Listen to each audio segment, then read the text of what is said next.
Hello guys! Good afternoon sa inyo. Yan, maglilinis tayo. Tanggalin natin yung mga patay na bulaklak. I need to wear mask kasi na-allergy ako. Paano ba balita din ngayon? Ayan guys. Ito yung lilinisan ko para mag-bloom ulit sila. Kasi ang ganda niyang tinitignan. Tapos ko na nandun sa door namin. Ayun. Kasi wala lang akong magawa today. Kaya ito, linis-linis din ng bulaklak. Diba guys? Kung mahilig ka talaga sa halaman,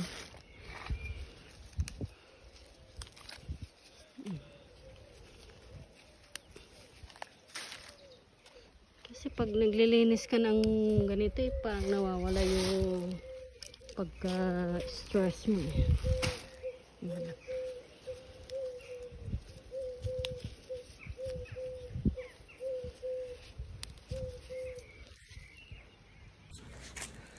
Kailangan kong mag-mask kasi na-allergic ako sa mga ano niya.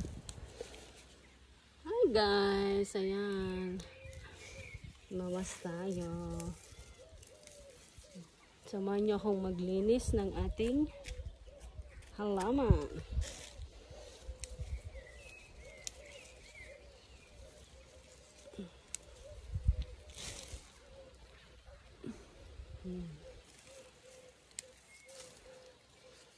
Kasi mahirap na. Baka mamayang gabi hindi na naman ako makatulog. Hindi ako makahinga dahil sa aking allergic. Ganyan every pag ng spring. Mga yellow dust, mga itong mga bulaklak.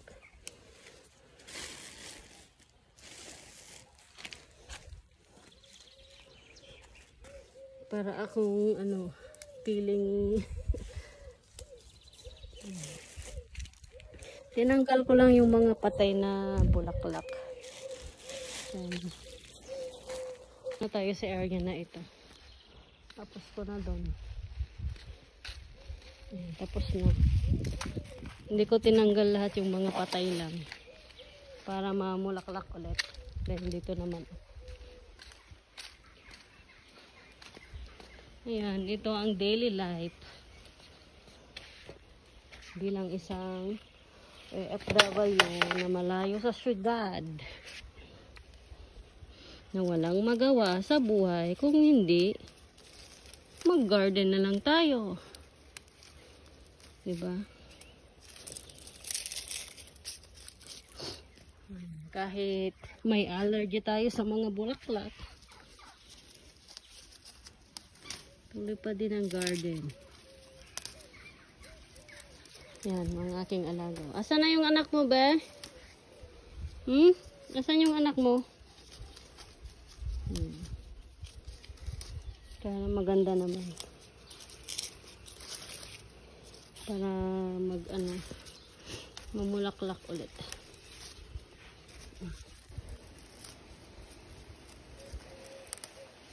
Ayun lang.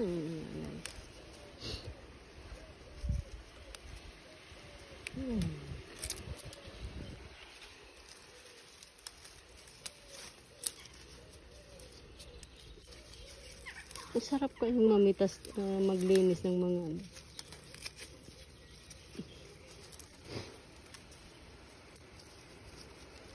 Bili! Yung aking alaga. Pwede tomorrow, sugabi mo? Pwede tomorrow? Ito, buhay probinsya talaga.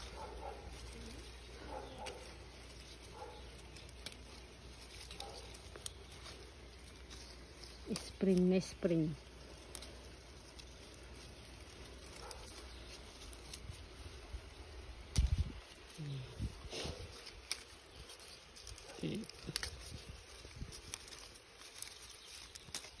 Yung mga bulaklak tinatanggal. Patay na bulaklak. Ang gaganda kasi ng mga ito pag namulaklak sila. Sabay. Lalo ang dami.